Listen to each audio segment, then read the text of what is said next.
Good evening, नमस्कार, आदाब, सत श्री अकाल, वेलकम और सुस्वागतम सभी बच्चों का। हार्दिक अभिनंदन है, हार्दिक स्वागत है। तो जैसा कि आप लोग जानते हैं कि आज जो है थर्सडे है और कल फ्राइडे है, और जो है परसों होगा सैटरडे, और सैटरडे को आपका टेस्ट होगा। और जिस तरीके से हम पॉलिटी को पढ़ते जा रहे हैं उस तरीके से हम सभी चीज़ों को एक टेस्ट के रूप में कंडक्ट करेंगे, और जो बच्चा रैंक 1 लेकर के आएगा उसको कुछ ना कुछ अब उसको गिफ्ट मिला करेंगे। लाइक कोई बैच हुआ, कोई प्रैक्टिस बैच हुआ, है ना, वो सभी चीज़ें आपको मिलेंगी। तो कोशिश कीजिए कि आपकी भी रैंक 1 आ जाए, क्योंकि रैंक 1 तो एक ही व्यक्ति की आएगी। तो मेहनत कीजिए और रैंक 1 लेकर के आइए। साथ ही आपको बहुत सारे बेनिफिट्स मिलेंगे रैंक 1 लाने पर। अगर आप रैंक 1, रैंक 2 और रैंक 3 में आते हैं तो काफ़ी सारी चीज़ें आपको मिलेंगी। तो कोशिश कीजिए कि आप कंटिन्यू पढ़ें और मेहनत के साथ पढ़ें और एमसीक्यूज करते चलिए, जिससे कि वो सभी चीज़ें हमारी कवर्ड होती चले। अगर आपसे किसी ने कुछ भी पॉलिटी के सेक्शन में पूछा है तो देन आपको उसके बारे में पता होना चाहिए। अगर आप उसके बारे में नहीं जानते हैं तो कहीं ना कहीं जो आपकी तैयारी है वो इनकम्प्लीट मानी जाएगी, और साथ ही आप मेहनत नहीं कर रहे हैं। तो मेहनत कीजिए। चलिए, अगर हम बात करें नेक्स्ट क्लास के प्रीवियस क्लास के बारे में, तो कल हमने पढ़ा एग्जीक्यूटिव पावर्स के बारे में, जिसमें हम जितनी भी पावर्स पढ़ेंगे वो राष्ट्रपति के रिगार्डिंग पढ़ेंगे। और हम सब जानते हैं कि एग्जीक्यूटिव पावर में हमने 2 पॉइंट पढ़े थे, जिसमें पहला पॉइंट होगा appointment and removal, then second होगा फॉर्मेशन ऑफ ऑर्गेनाइजेशन, यानी कि संस्थाओं का गठन। ठीक है, तो हमने क्या क्या पढ़ा कि राष्ट्रपति किन किन को अपॉइंट करता है और किन किन को रिमूव करता है। तो देन सबसे पहला होगा आपका सबसे पहला होगा प्रधानमंत्री, यानी कि पीएम। पीएम को जो अपॉइंट करता है, रिमूव करता है, भारत का राष्ट्रपति करता है। हालांकि यहाँ पे कुछ बातें विशेष और होंगी जो मैं आपको आगे चल के बता दूंगा। फिलहाल अभी हम अपॉइंट एंड रिमूव की बात कर रहे हैं। ठीक है, केंद्र सरकार के जितने भी मंत्री हैं, यानी कि all ministers of union government, ठीक है, can be appoint by president, यानी कि राष्ट्रपति के द्वारा ही वो चुने जाते हैं। लेकिन वहाँ पे जो सलाह होती है वो किसकी होती है? इज नोन एज, किसकी होती है?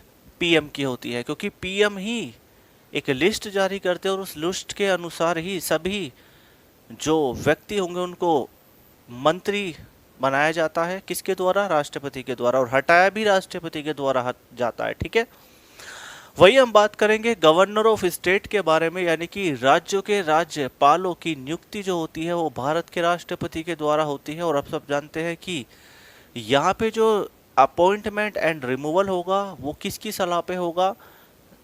Advice of central government. ठीक है, वही हम बात करें यूटी के बारे में, तो आप सभी जानते हैं कि यूटी के जो हेड होते हैं वो कौन होते हैं?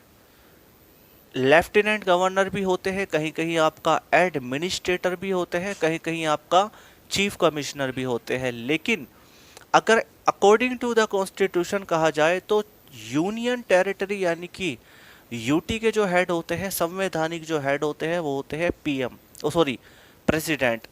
बिकॉज यूटी एक नहीं है, चूंकि यूटी अब 9 है, तो इन सभी यूटीओ का जो प्रशासन है वो राष्ट्रपति अकेले नहीं देख सकते। तो इसलिए राष्ट्रपति अपने द्वारा इन पदों पर जो है नियुक्ति करते हैं, जिसमें लेफ्टिनेंट गवर्नर होता है, यानी कि उपराज्यपाल होता है, देन सेकंड होता है एडमिनिस्ट्रेटर, यानी कि प्रशासक, और देन थर्ड होता है चीफ कमिश्नर, यानी कि मुख्य आयुक्त। और इनके द्वारा ही राष्ट्रपति यूटी में शासन चलाते हैं। और आप सभी जानते हैं कि जो हमारे लेफ्टिनेंट गवर्नर होते हैं वो कहाँ पे होते हैं?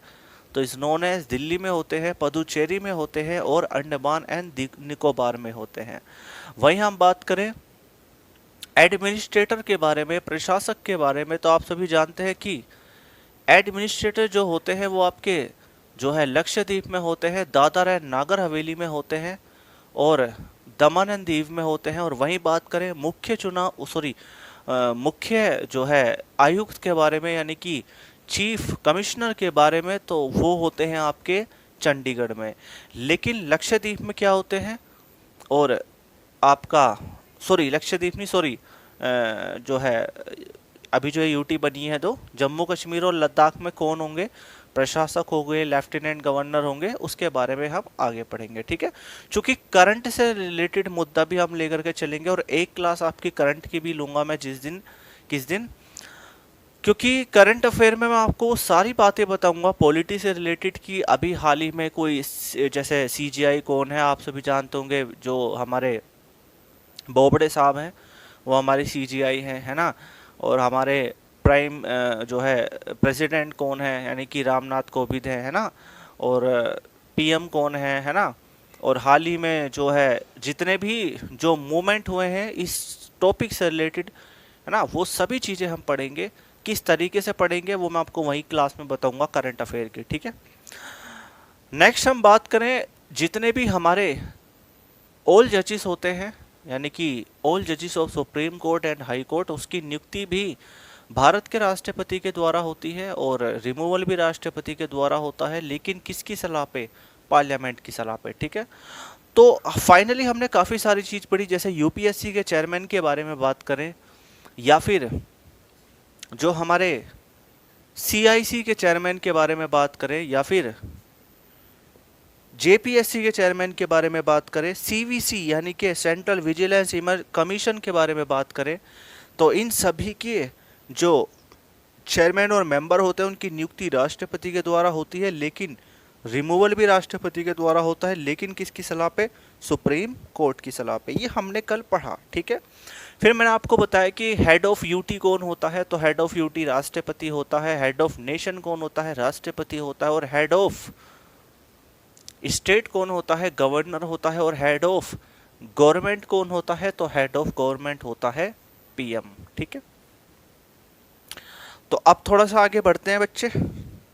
फिर हमने कल दूसरा पॉइंट पढ़ा था फॉर्मेशन के बारे में, यानी कि जो ऑर्गेनाइजेशन होती है उस ऑर्गेनाइजेशन में राष्ट्रपति किन किन संस्थाओं का गठन करता है। तो आप सभी जानते हैं कि पहली संस्था होती है फाइनेंस कमीशन, दूसरी होती है ST commission, OBC commission, SC commission, language commission, minority commission.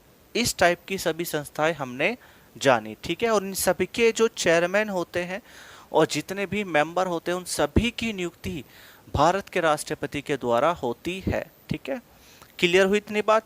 और यहाँ पे अगर रिमूवल के बारे में बात करें तो यहाँ पे राष्ट्रपति के द्वारा होगा, लेकिन किसकी सलाह पे, सेंट्रल गवर्नमेंट की सलाह पर।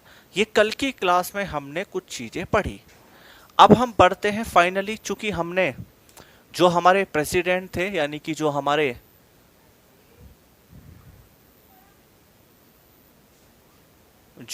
प्रेसिडेंट हैं, यानी भारत के जो राष्ट्रपति हैं, उनकी हमने पढ़ी एग्जीक्यूटिव पावर। क्या पढ़ी, एग्जीक्यूटिव पावर पढ़ा। ठीक है, एग्जीक्यूटिव पावर पढ़ा। चूंकि आप सभी जानते हैं कि ये जो पावर होती है एग्जीक्यूटिव पावर, ये बाकी और पॉलिटिकल पद के लिए भी होती है, जिसका नाम है गवर्नर ऑफ स्टेट, यानी कि राज्यों के जो राज्यपाल होते हैं उनके पास भी ये पावर होती है। तो देन आज हम पढ़ेंगे एग्जीक्यूटिव पावर, गवर्नर के बारे में भी, कि गवर्नर में क्या क्या पावर होती है एग्जीक्यूटिव के रूप में। ठीक है, चलिए तो हेडिंग डालेंगे दोबारा से एग्जीक्यूटिव पावर। अभी तक हमने जो पढ़ा एग्जीक्यूटिव पावर में, वो हमने पढ़ा किसके रिगार्डिंग, राष्ट्रपति के रिगार्डिंग, कि राष्ट्रपति एग्जीक्यूटिव पावर के जरिए यानी कि कार्यपालिका शक्ति के रिगार्डिंग किस किस को अपॉइंट करता है, किस किस को रिमूव करता है। एग्जीक्यूटिव पावर का मतलब होता है कार्यपालिका शक्ति, कार्यपालिका शक्ति। और अब हम पढ़ेंगे, ये जो शक्ति पढ़ेंगे ये पढ़ेंगे गवर्नर की। किसकी पढ़ेंगे, गवर्नर की, यानी कि राज्यपाल की। क्योंकि हम यहाँ पे राष्ट्रपति की शक्ति और जो है गवर्नर की शक्ति को साथ साथ पढ़ते हुए चलेंगे, साथ ही उनकी जो पावर्स हैं उनका भी कंपैरिजन करेंगे। बिकॉज एग्जामिनेशन में कई बार क्वेश्चन पूछा गया है कि बताइए राष्ट्रपति और राज्यपाल की कौन सी शक्ति भिन्न है और कौन सी शक्ति अभिन्न है। ठीक है, तो वो चीज़ें आपको तभी समझ में आएंगी जब हम दोनों की पावर्स को पढ़ेंगे। चूंकि एग्जीक्यूटिव पावर दोनों की होती है, गवर्नर की भी और प्रेसिडेंट की भी, ठीक है। अब अगर हम बात करें एग्जीक्यूटिव पावर के बारे में, तो हम सब जानते हैं कि यहाँ पे भी 2 पॉइंट होंगे, जिसमें पहला पॉइंट होगा क्या, पहला पॉइंट होगा अपॉइंट एंड रिमूव। क्या होगा, अपॉइंट एंड रिमूव। और दूसरा पॉइंट होगा formation of organisation, formation of organisation, ठीक है। देखो मैं कुछ वर्ड, ऐसा नहीं है कि मैं पूरा इंग्लिश में लिखता हूं, मैं हिंदी में भी ट्रांसलेट करता जा रहा हूं, तो मेरे साथ साथ ध्यान से नोट करते चलिएगा। अपॉइंट का मतलब होता है नियुक्त, रिमूव का मतलब होता है हटाना, फॉर्मेशन का मतलब होता है गठन, ऑफ का मतलब होता है का, ऑर्गेनाइजेशन का मतलब होता है संस्थाएं, यानी कि संस्थाओं का गठन। अगर हम बात करें सबसे पहले अपॉइंटमेंट के बारे में, तो यहाँ पे सबसे पहले जो हमारे गवर्नर जो होते हैं, यानी कि जो राज्यपाल होते हैं, चाहे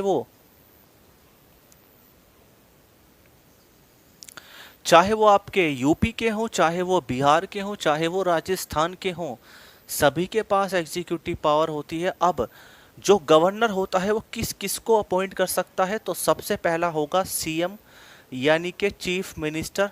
और इस चीफ मिनिस्टर को अपॉइंट कौन करेगा, तो इस चीफ मिनिस्टर को अपॉइंट एंड जो रिमूव करेगा वो करेगा बाय गवर्नर। कौन करेगा, बाय गवर्नर, ठीक है, क्लियर हुई। और एक बात विशेष ध्यान रखेंगे कि जहां पे विधानसभा होगी वहां पे डेफिनेटली सीएम भी जरूर होगा, ठीक है, ये बात आप समझ रहे हैं। हालांकि अगर चाहे तो जो सीएम होगा वो किसी भी हाउस का मेंबर हो सकता है, चाहे वो विधान परिषद हो, चाहे वो विधान सभा हो, ऐसी कोई बाउंडेशन नहीं होगी।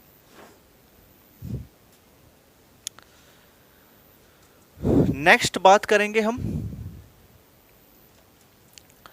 All ministers of state government के बारे में, यानी कि जितने भी हमारे राज्य सरकार के मंत्री हैं, यानी कि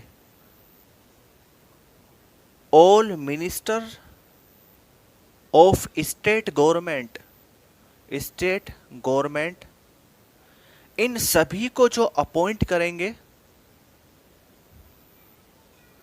या फिर रिमूव करेंगे वो कौन करेंगे, बाय गवर्नर, ठीक है, किसकी सलाह पे, एडवाइस ऑफ सीएम, ठीक है। तो वही सब चीजें हैं कि जो संघ सरकार के मंत्री होते हैं उन सबकी नियुक्ति भारत के राष्ट्रपति के द्वारा होती है पीएम की सलाह पे, लेकिन जो राज्य सरकार के सभी मंत्री होते हैं उनकी जो अपॉइंटमेंट होता है, उनको रिमूव किया जाता है, वो भारत जो हमारे राज्यों के राज्यपाल होते हैं उनके द्वारा होता है, ठीक है। लेकिन वहां पे जो सलाह देगा वो कौन दे रहा था, पीएम, लेकिन राज्य में सलाह कौन देगा, सीएम देगा, ठीक है। और जिस तरीके से संघ सरकार में 3 टाइप के मंत्री होते हैं, पहला कैबिनेट मिनिस्टर, दूसरा स्टेट मिनिस्टर और तीसरा इंडिपेंडेंट स्टेट मिनिस्टर, यानी कि पहला कैबिनेट मंत्री, दूसरा राज्य मंत्री और तीसरा स्वतंत्र प्रभार मंत्री। तो उसी प्रकार के जो 3 टाइप के जो मंत्री होते हैं वो भी आपके स्टेट गवर्नमेंट में होते हैं, यानी कि राज्यों में भी वो 3 टाइप के मंत्री होते हैं, यानी कि राज्य का कैबिनेट मिनिस्टर, राज्य का राज्य मंत्री और राज्य का स्वतंत्र प्रभार राज्य मंत्री, ठीक है। तो हालांकि जब हम सीएम पढ़ेंगे और all minister of state government पढ़ेंगे तो वहां पे हम इन सभी चीजों को डिटेलिंग में पढ़ेंगे, आप उसके लिए परेशान ना होना, ठीक है। चलिए आगे बढ़े थोड़ा सा और। अगर हम बात करें नेक्स्ट, तो नेक्स्ट हमारे होंगे एडवोकेट जनरल। कौन होंगे, एडवोकेट जनरल, एडवोकेट जनरल। अगर हम बात करें एडवोकेट जनरल के बारे में, तो एडवोकेट जनरल को हम हिंदी में बोलते हैं महाधिवक्ता। क्या बोलते हैं, महाधिवक्ता बोलते हैं। और इनकी भी जो नियुक्ति होती है, यानी कि इनको जो अपॉइंट करता है एंड रिमूव करता है, वो कौन करता है, वो करता है बाय गवर्नर, यानी कि राज्य का राज्यपाल, ठीक है। लेकिन क्या यहाँ पे सलाह चलेगी, तो बिल्कुल सलाह चलेगी। यहाँ पे जो सलाह चलेगी वो एडवाइस ऑफ स्टेट गवर्नमेंट की चलेगी। किसकी चलेगी? Advice of state government. ठीक है, इतनी बात आप समझ रहे हो। अब अगर हम बात करें सेंट्रल के बारे में, तो सेंट्रल में कौन था व्यक्ति? अटॉर्नी जनरल था, यानी कि महान्यायवादी व्यक्ति, महान्यायवादी था। और ये जो व्यक्ति है ये कहीं ना कहीं राष्ट्रपति के द्वारा ही चुना जाता है, यानी कि अपॉइंट किया जाता है। और जो महान्यायवादी होगा वो सेंट्रल गवर्नमेंट की सलाह पे आता है और सेंट्रल गवर्नमेंट की सलाह पे ही चला जाता है, यानी कि अपॉइंट एंड रिमूव किसकी सलाह पे होगा? सेंट्रल गवर्नमेंट की सलाह पे होगा। और वही बात करें एक राज्य में, तो राज्य में जस्ट जैसे केंद्र में अटॉर्नी जनरल होता है, तो उसी के जैसा राज्य में होता है एडवोकेट जनरल, यानी कि महाधिवक्ता। और इसकी भी नियुक्ति राष्ट्रपति के द्वारा नहीं होती, इसकी नियुक्ति होती है गवर्नर के द्वारा, और ये गवर्नर के अंडर काम करता है। और ये जो अपॉइंट होगा वो किसकी सलाह पे होगा? स्टेट गवर्नमेंट की सलाह पे होगा। ठीक है, चलिए अगर हम बात करें नेक्स्ट कंडीशन के बारे में, तो एक आपकी होती है एसपीएससी। चलो आप इसको पहले नोट कर लीजिएगा फटाफट से। देखो अगर कोई भी पॉइंट आपको समझ में ना आए तो कमेंट कर दीजिएगा। दूसरी बात, एक बात का विशेष ध्यान रखिएगा कि अगर आप इनको जितनी बार पढ़ेंगे, कई बार आप रिवीजन करेंगे, देखो सबसे अच्छे जो नोट्स होते हैं वो, काफ़ी बच्चे बोलते हैं सर नोट्स भी कम मिलेंगे, तो देखो सबसे अच्छे जो नोट्स होते हैं ना वो आपके जो ये वाइट बोर्ड पे जो लिखा जा रहा है ना, बिल्कुल इंग्लिश में साफ साफ एकदम चीज़ें क्लियर, वो सभी चीज़ें होती हैं आपके परफेक्ट नोट्स। और ध्यान रखेंगे कि अगर आप खुद से मेहनत करते हैं, खुद से नोट्स बनाते हैं, तो आप अपने नोट्स बनाए हुए समझ सकते हो। ठीक है, क्योंकि क्या होता है कि हर कोई व्यक्ति नोट्स अपने तरीके से बनाता है। ठीक है, तो अगर मैंने भी नोट्स बनाए होंगे तो मैंने वो बातें लिखी होंगी नोट्स में जो बातें मुझे, मेरे लिए इम्पोर्टेंट है। अब मान लीजिएगा मुझे लगता है कि भाई सीएम को अपॉइंट एंड रिमूव राष्ट्रपति गवर्नर करता है। ठीक है, सीएम को अपॉइंट एंड रिमूव गवर्नर करता है, या जितने भी मंत्री होते हैं ये, इनको भी गवर्नर अपॉइंट करता है। राज्य सरकार के जितने भी मंत्री होते हैं गवर्नर करता है। अब मुझे लगा कि ये बात मेरे लिए इंपॉर्टेंट नहीं है कि मंत्री 3 टाइप के होते हैं, क्योंकि मुझे पता है कि मंत्री 3 टाइप के होंगे, तो मैंने वहां पे नोट्स में मेंशन नहीं की। लेकिन आपको लगता है कि यार ये वहां पे भी 3 टाइप के मंत्री होते हैं राज्य सरकार में भी, तो आप उसको लिख तो सकते हो, आप अपने अकॉर्डिंग लिख सकते हो बातें, लेकिन नोट्स में आप दूसरे के नोट्स ना प्रीफर करें। ध्यान रखें, अगर सही तैयारी जो होती है ना बच्चे, देखो आज मैं ना आपको 5-10 मिनट ना थोड़ी सी तैयारी करने की तरीके बताऊंगा, मैं आपको वे फैक्चुअल फैक्ट्स बताऊंगा जिससे तैयारी होती है। ठीक है, चलिए इसको कॉपी कर लीजिए फटाफट से, पानी देना यहाँ से।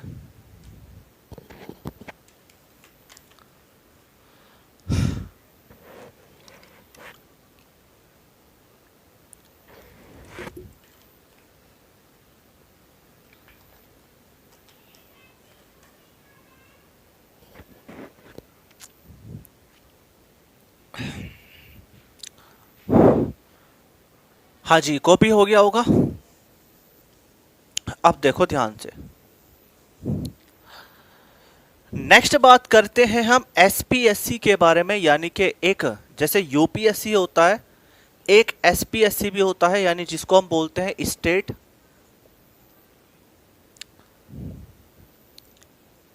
पब्लिक सर्विस कमीशन, यानी कि राज्य लोक सेवा आयोग, जो आपके पीसीएस के एग्जाम कंडक्ट कराता है, यानी कि जो राज्य में जो नौकरियां होती हैं ए ग्रेड की और बी ग्रेड की, उन सभी के जो है ये उनको ये कंडक्ट कराता है, उनको ये आयोजित कराता है परीक्षाओं को। और एक होता है एचआरएससी, है ना, एक होता है एचआरएससी, यानी कि स्टेट ह्यूमन राइट कमीशन। ठीक है, यानी कि राज्य मानवाधिकार आयोग। ठीक है, तो अगर हम इन दोनों संस्थाओं के बारे में बात करें तो इनके जो चेयरमैन होते हैं एंड जो इनके मेंबर होते हैं उनकी नियुक्ति किसके द्वारा होती है? तो ये जो अपॉइंट एंड रिमूव होते हैं वो किसके द्वारा होते हैं? आप सभी जानते हैं अपॉइंट एंड रिमूव होते हैं बाय गवर्नर, यानी कि राज्यपाल के द्वारा होते हैं। ठीक है, किसके द्वारा होते हैं? राज्यपाल के द्वारा होते हैं। लेकिन बच्चे एक थोड़ा सा डिफरेंस आपको मैं यहां पे बता देता हूं कि यहां पे ये जो अपॉइंट होंगे केवल और केवल अपॉइंट होंगे। रिमूव अगर आपको करना है इन सभी को तो ये जो रिमूव होंगे वो किसके द्वारा होंगे? रिमूव होंगे बाय प्रेसिडेंट। क्या होंगे? By president. और यहाँ पे किसकी सलाह लेगा? यहाँ पे जो सलाह होगी वो होगी एडवाइस ऑफ सुप्रीम कोर्ट। ठीक है, थोड़ा सा इस चीज़ को अच्छे से ध्यान में रखना क्योंकि यहाँ पे बहुत गलती होती है। कभी कभी आपसे पूछ लिया जाएगा कि जो एसपीएससी यानी कि स्टेट पब्लिक सर्विस कमीशन के जो चेयरमैन होते हैं उनको अपॉइंट कौन करता है? तो गवर्नर करता है। लेकिन उनको हटाया किसके द्वारा जाता है? राष्ट्रपति के द्वारा हटाया जाता है। किसकी सलाह पे? इस जो आपका सुप्रीम कोर्ट की सलाह पे। ठीक है, और वही बात करें एचएसआरसी यानी कि स्टेट ह्यूमन राइट कमीशन यानी कि राज्य मानव अधिकार आयोग के बारे में, तो इनके जो चेयरमैन और मेंबर होते हैं उनको किसके द्वारा हटाया जाता है? तो राष्ट्रपति के द्वारा हटाया जाता है। किसकी सलाह पे? सुप्रीम कोर्ट की सलाह पे। लेकिन इनके चेयरमैन और मेंबर को अपॉइंट कौन करेगा? वो गवर्नर ही करता है। ठीक है, और एक बात के बारे में विशेष ध्यान रखेंगे कि पेपर में इनसे रिलेटेड क्वेश्चन बहुत ही कम बनते हैं। पेपर में ज़्यादा से ज़्यादा पूछ लेगा कि बताइए राज्य लोक सेवा आयोग का चेयरमैन कौन है, या फिर पूछ लेगा कि ये कब गठन हुआ, इसका कब गठन हुआ। बस ज़्यादा से ज़्यादा ये पूछ लेगा। बाकी इनके ऊपर जो क्वेश्चन बनते थे वो अब आने बंद हो गए हैं। चूँकि हम इनके बारे में भी पढ़ेंगे तो वहाँ पे मैं आपको वो सारी चीज़ें पढ़ा दूंगा ऑर्गेनाइजेशन के बारे में। चूँकि ऑर्गेनाइजेशन जब हम पढ़ेंगे चैप्टर तो वहाँ पे केवल ऑर्गेनाइजेशन पढ़ेंगे कि भाई फाइनेंस कमीशन का गठन कैसे होता है, वहाँ पे कितने मेंबर होते हैं, कितने चेयरमैन होते हैं, वहाँ पे डिप्टी चेयरमैन होता है नहीं होता, वो कॉन्स्टिट्यूशनल बॉडी होती है या नॉन कॉन्स्टिट्यूशनल बॉडी होती है। ठीक है, उसका टेन्योर कितना होता है, वो सभी चीज़ें हम पढ़ेंगे डिटेल में आगे। ठीक है, देखना कितना मिनट हो गया। अच्छा, चलिए अब हम बात करते हैं next, formation of state organisation यानी कि जितनी भी संस्थाएं होती हैं राज्य में जिसका गठन करता है गवर्नर यानी कि राज्यपाल। अब वो कौन कौन सी संस्थाएं हैं थोड़ा सा ध्यान में लिखेंगे। ठीक है, चलिए अब हम दूसरा पॉइंट पढ़ते हैं, फॉर्मेशन ऑफ ऑर्गेनाइजेशन। ठीक है, तो यहीं पे मैं इसको कर देता हूं। अगर हम बात करें फॉर्मेशन ऑफ ऑर्गेनाइजेशन के बारे में, यानी कि जो हमारी संस्थाएं होती हैं यानी कि जो राज्य की संस्थाएं होंगी जो कि जिनका गठन राज्यपाल के द्वारा किया जाता है, तो वो सबसे पहली संस्था होगी is known as state finance commission. State finance commission, जिसको हम हिंदी में बोलते हैं क्या? हिंदी में बोलते हैं राज्य वित्त आयोग। राज्य वित्त आयोग। ठीक है, क्लियर हुई इतनी बात? देन सेकंड आपकी होगी स्टेट एससी कमीशन, यानी कि राज्य का अनुसूचित आयोग। स्टेट एसटी कमीशन, यानी कि राज्य का अनुसूचित जनजाति आयोग। मैं देखो हिंदी में भी बोल रहा हूं, ठीक है, क्योंकि थोड़ी सी मेहनत आपको भी करनी पड़ेगी। राज्य का अनुसूचित आयोग, राज्य का अनुसूचित जनजाति आयोग। ठीक है, नेक्स्ट होगा आपका state OBC commission. State OBC commission, यानी कि राज्य का पिछड़ा आयोग। नेक्स्ट आपका होगा state minority commission, state minority commission यानी कि आप सभी जानते हैं, यानी कि राज्य का अल्पसंख्यक आयोग, राज्य का अल्पसंख्यक आयोग।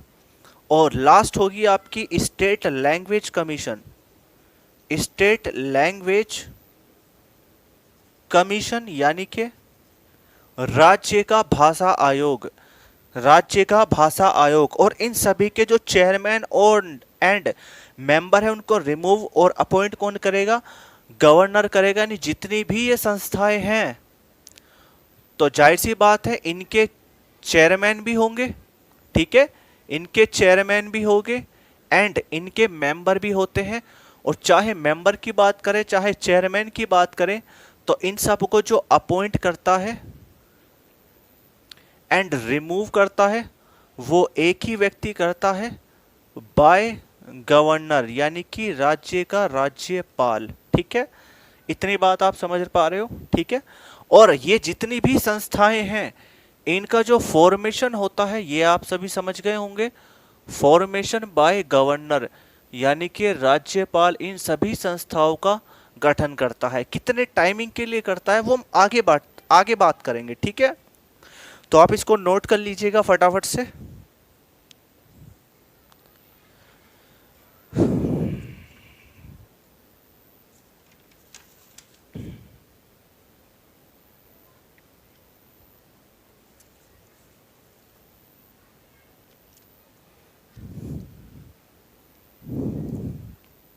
चलिए, तो क्लियर हुआ इतनी बात?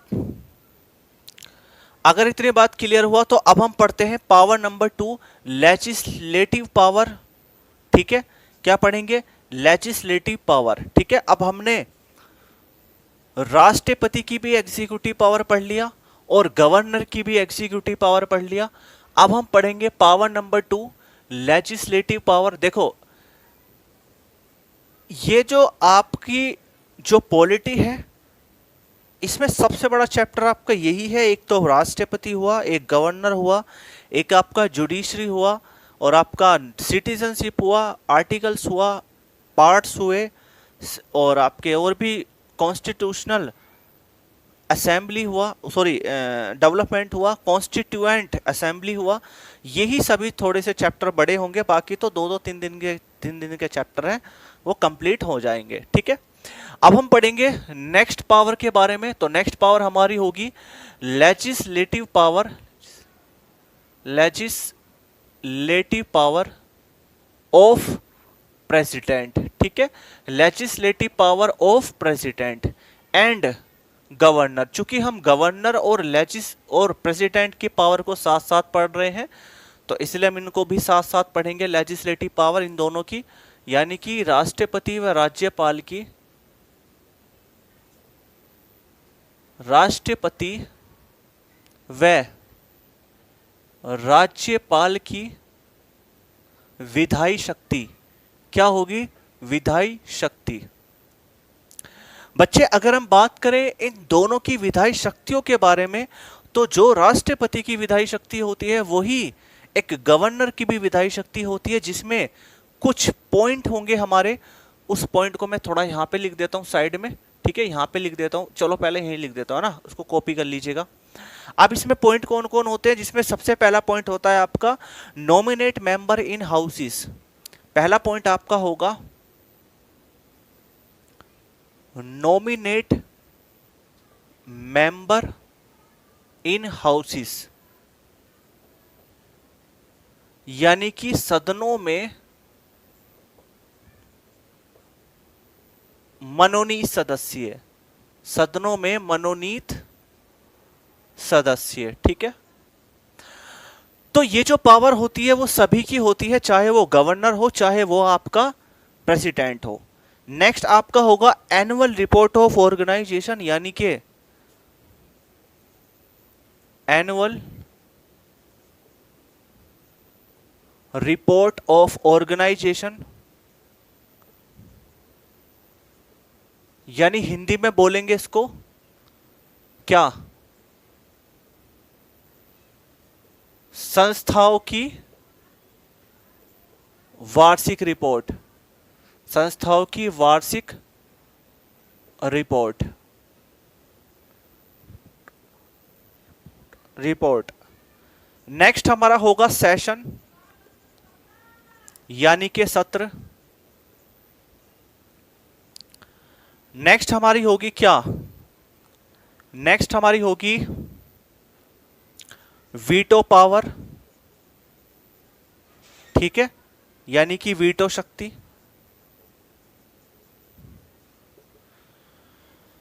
और क्या बचा, फिर हम पढ़ेंगे बिल के बारे में, यानी कि विधेयक के बारे में, कि किसी बिल पर गवर्नर की और राष्ट्रपति की क्या क्या पावर होती हैं। और लास्ट पढ़ेंगे हम ऑर्डिनेंस पावर, यानी कि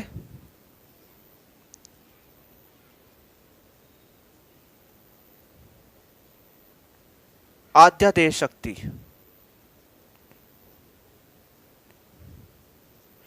यानी कि राष्ट्रपति या फिर गवर्नर इन में से कौन कौन सी पावर यूज करते हैं और किस तरीके से करते हैं और क्या मतलब होता है, ये सभी जितने भी पावर होती है ये विधायी शक्तियों में होती है। तो यानी कि अगर आपसे पूछ ले कि बताइए राष्ट्रपति की जो सेशन में या सेशन को संबोधित करने की या फिर सेशन लाने की जो पावर होती है वो कौन सी पावर होती है, तो is known as legislative power होती है, यानी कि विधायी शक्ति होती है। हालांकि मैं एमसीक्यू तो आपको कराते ही चलूंगा, उसके लिए आप बिल्कुल भी परेशान ना होइएगा, है ना। अभी तो केवल आप कंटेंट को पढ़ते चलें जितना मैं आपको समझा रहा हूं, ठीक है।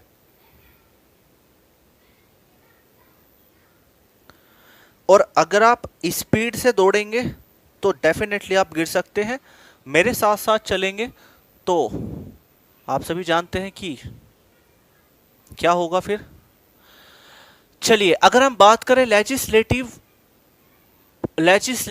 पावर, है ना,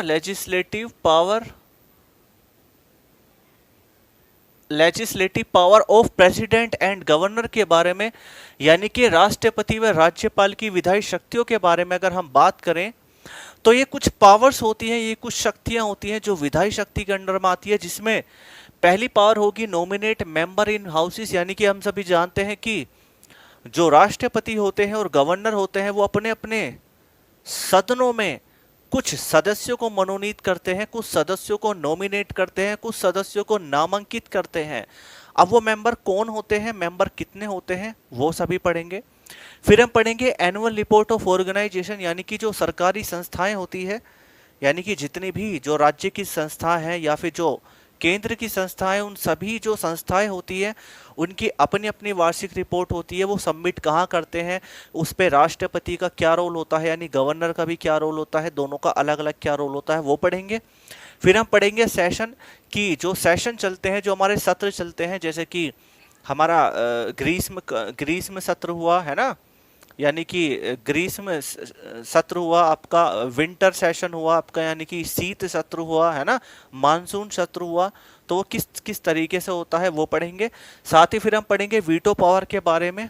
फिर हम पढ़ेंगे कि गवर्नर के रिगार्डिंग वीटो पावर क्या होगी या फिर राष्ट्रपति के रिगार्डिंग वीटो पावर क्या होगी।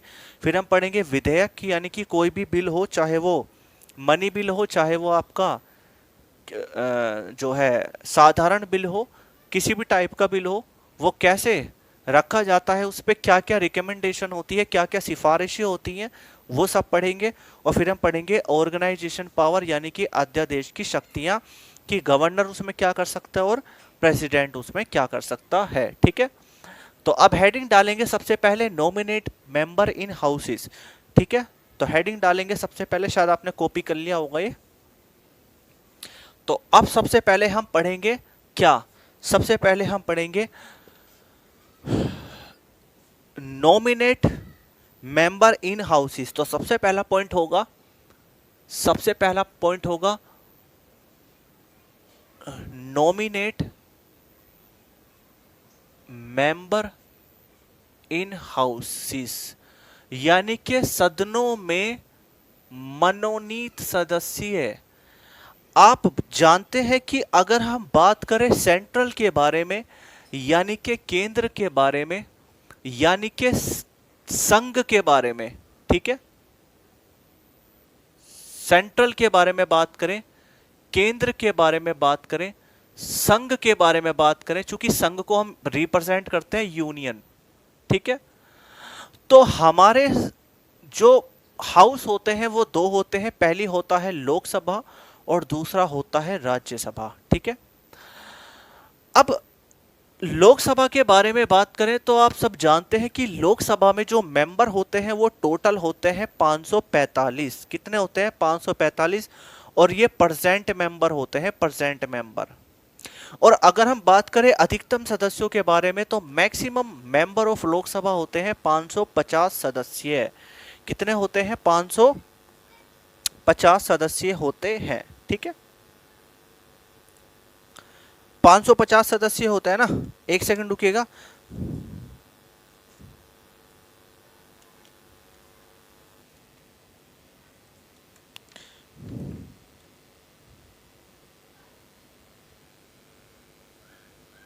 पाँच सौ पचास नहीं बच्चे, 552 होता है ना। मैक्सिमम जो सीटें होती है 552 होती है, सॉरी, है ना। 550 नहीं होता, वो 552 होता है ना।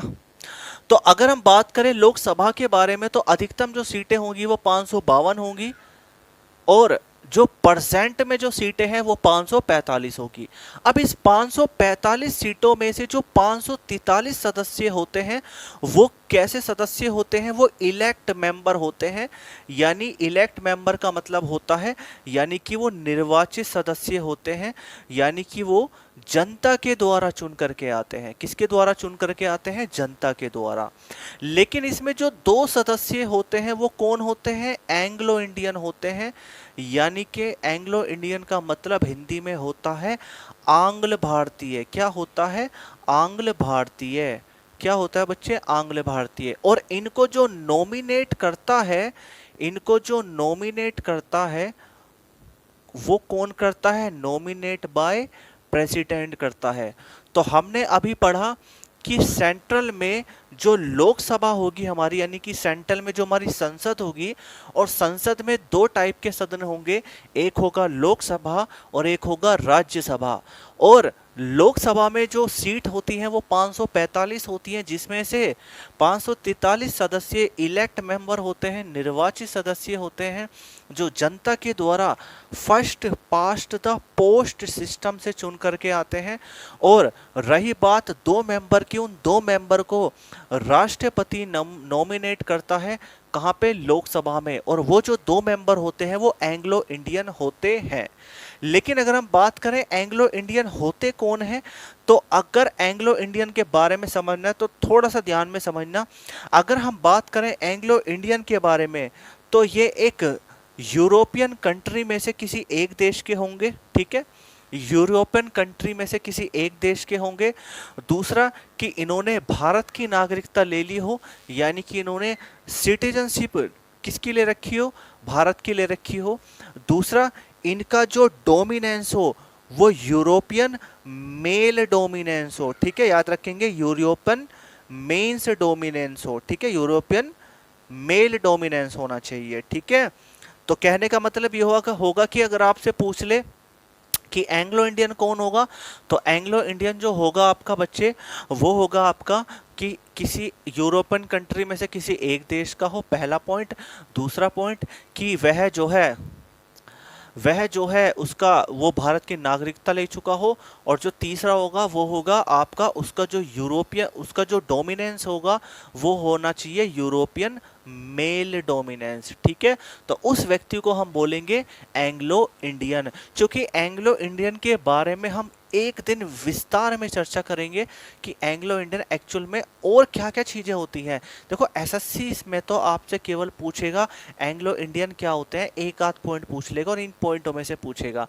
लेकिन सिविल सर्विस एग्जामिनेशन में अगर लिखने को आ गया तो थोड़ा सा हमें वहाँ पे जानकारी एक्स्ट्रा लिखनी होगी, तो वो भी मैं आपको बताता चलूँगा, ठीक है। तो फाइनली हमें क्या पता चला कि यहाँ पे जो लोकसभा में जो 2 मेंबर होते हैं एंग्लो इंडियन, वो राष्ट्रपति के द्वारा मनोनीत होते हैं। और किस आर्टिकल के द्वारा? तो आर्टिकल याद रखेंगे, आर्टिकल 331। क्या होगा? आर्टिकल 331। तो कभी कभी पूछ लिया जाता है कि बताइए किस आर्टिकल के द्वारा भारत के राष्ट्रपति लोकसभा में जो है मनोनीत सदस्यों को चुनते हैं, ठीक है, यानी कि 2 मनोनीत सदस्यों को लेते हैं। तो आप सभी जानते हैं कि आर्टिकल 331। लेकिन अगर हम वही बात करें राज्यसभा के बारे में, राज्यसभा के बारे में, तो हम सब जानते हैं कि राज्यसभा में टोटल जो मेंबर होते हैं वो 545 होते हैं, जिसमें से 233 जो सदस्य होते हैं वो कैसे होते हैं? 233 जो मेंबर होते हैं वो कैसे होते हैं? वो इलेक्ट मेंबर होते हैं, यानी कि वो जनता के द्वारा नहीं होते। यानी कि वो जो 233 मेंबर होते हैं वो सिंगल ट्रांसफेरेबल वोट सिस्टम के द्वारा चुन करके आते हैं। और सिंगल ट्रांसफेरेबल वोट सिस्टम में कौन कौन लोग वोटिंग करता है आप लोगों को पता चल चुका है। नहीं पता चला है तो जब मैं राज्यसभा पढ़ाऊंगा और इसके चुनाव में कौन कौन लोग हिस्सा लेंगे एमपी के, राज्यसभा के जो एमपी होते हैं उनके उनके जो वोटिंग, उनकी जो इलेक्शन होगा उसमें कौन कौन लोग हिस्सा लेंगे वो मैं आपको वहां पे बताऊंगा। फिलहाल आप ये समझेंगे कि राज्यसभा में 245 मेंबर होते हैं, जिसमें से 233 एमपी होंगे और बाकी जो 12 मेंबर होंगे वो कौन होंगे? वो आपके राष्ट्रपति के द्वारा नॉमिनेट होंगे, यानी कि नॉमिनेट बाय प्रेसिडेंट, ठीक है, नॉमिनेट बाय प्रेसिडेंट होंगे। और वे जो 12 सदस्य होंगे ये किसी न किसी एक स्पेशल फील्ड में मनोनीत किए जाते हैं, जिसमें पहला फील्ड होगा आपका सोशल साइंस, दूसरा होगा आपका लिटरेचर, तीसरा होगा आपका साइंस, नेक्स्ट होगा आपका आर्ट यानी कला, ठीक है, और एक होगा आपका सोशल साइंस। सोशल साइंस नहीं है बच्चे, सोशल सर्विस है ये, sorry, social service, literature, science, art, एक और है, क्या है?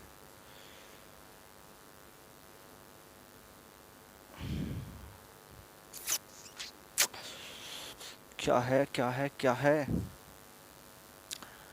हाँ बच्चे यही हैं ना, 4 ही हैं, तो मुझे 5 वो थोड़ी भूल लग गई है ना। वो लोग उसमें होते हैं, वो विधानसभा में होता है ना, वो एक एक्स्ट्रा होता है उनका, कोऑपरेटिव कोऑपरेटिव कोऑपरेटिव के नाम से होता है ना, तो वो तो उसमें होता है, ठीक है। फिलहाल अभी आप इतना समझेंगे कि जो हमारी राज्यसभा होती है, राज्यसभा में 12 मेंबर होते हैं जिनको मनोनीत किया जाता है राष्ट्रपति के द्वारा।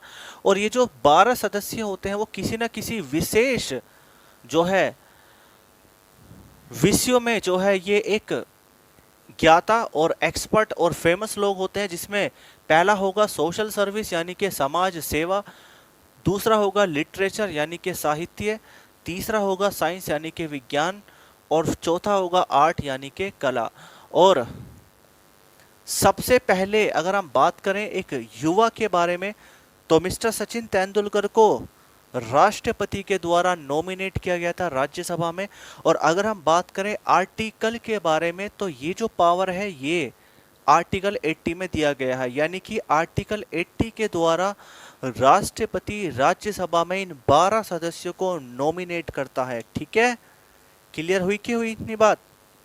चलिए आज के लिए इतना बहुत है ना। चलिए अब मुझे आपको कुछ चीज बतानी थी, शायद देखना टाइम है, अरे टाइम नहीं है, चलो मैं आपको कल की क्लास में बताऊंगा, है ना, क्योंकि आज के लिए इतना ही रहने देते हैं ना। कल की क्लास में मैं आपको समझाता हूँ, उसके बाद फिर हम आगे बढ़ते हैं ना। तो देखो बच्चे, अभी आप इतना समझेंगे कि जो हमारे सेंट्रल में जो होती है हमारी, वो होती है पार्लियामेंट, और पार्लियामेंट में लोकसभा होती है और एक राज्यसभा होती है, ठीक है।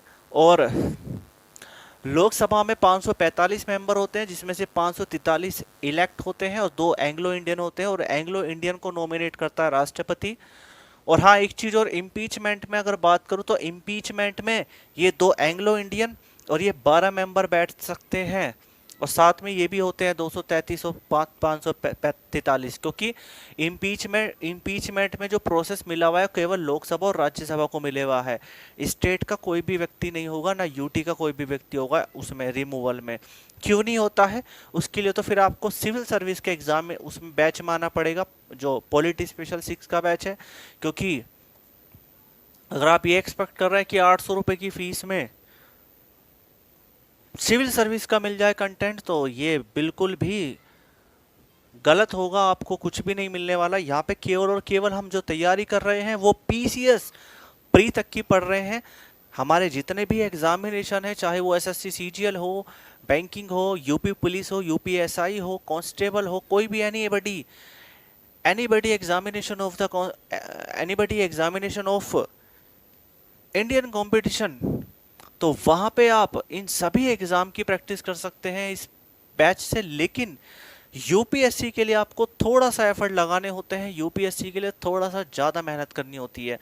और कल मैं आपको बताऊंगा पढ़ने का तरीका भी, थोड़ी सी एक्स्ट्रा चीज़ें भी बताऊंगा आपको, ठीक है। चलिए, तो थैंक यू वेरी मच। और इस सत्र को सुनने के लिए, देखने के लिए और नोट्स बनाने के लिए, पढ़ने के लिए धन्यवाद आप सभी लोगों का। और मैं कामना करता हूँ कि आप सभी की जॉब लग जाए और एक ही साल में आप जॉब लेकर के सेलेक्ट हो जाए और देश की सेवा कीजिएगा। और लाइफ में एक बात ध्यान रखिएगा कि एक बार सिविल सर्विस यानी कि जो हमारी अखिल भारतीय सेवा आईएएस आईपीएस आईएफएस होती है, उसकी भी एक बार तैयारी जरूर कीजिएगा। क्योंकि कहते हैं ना कि जिस एग्जामिनेशन के लिए हम बने होते हैं, अगर उस एग्जामिनेशन के लिए अगर हमें कोई फोर्स करे, कोई एग्जामिनेशन के लिए कोई हमें मोटिवेट करे, तो शायद क्या पता हम उस एग्जाम को भी क्रैक कर दे। क्या पता आप ऐसे बच्चों की तैयारी कर रहे हो एसआई की, लेकिन आपका जो लेवल है, आपकी जो सोच है, जो कि मैं कुछ बच्चों को जानता हूँ इस बैच में, ऐसे बच्चे जिनकी सोच तो सिविल सर्विस की है, वो बहुत ज़्यादा थिंक करते हैं चीज़ों पे, लेकिन वो तैयारी एक छोटे बिहाफ पे करते हैं। अब उनकी कंडीशन फाइनेंशियल कंडीशन है या फिर क्या कंडीशन है, वो तो उनको वही जानते होंगे। लेकिन लाइफ में एक बार एग्ज़ाम जरूर दें सिविल सर्विस का, और एक बार तैयारी करके देखें। आपको इतने सारे अचीवमेंट मिलेंगे, इतनी सारी चीज़ें सीखने को मिलेंगी कि लाइफ में कभी भी आपको कोई बुद्धू नहीं बना सकता, आपको कोई भी व्यक्ति बेवकूफ़ नहीं बना सकता। यानी कि आप हमेशा लाइफ में उन लोगों से अलग रहोगे जो लोग एक नॉर्मल लाइफ जीते हैं। जो सिविल सर्वेंट होते हैं वो अलग ही सोच होती है उनकी, एक नज़रिया अलग होता है, और एक जो देश को चलाने का या एक देश सेवा जो होती है उसको देखने का नज़र अलग, एक तरीका अलग होता है, ठीक है। तो thank you very much, take care yourself, bye bye, good night.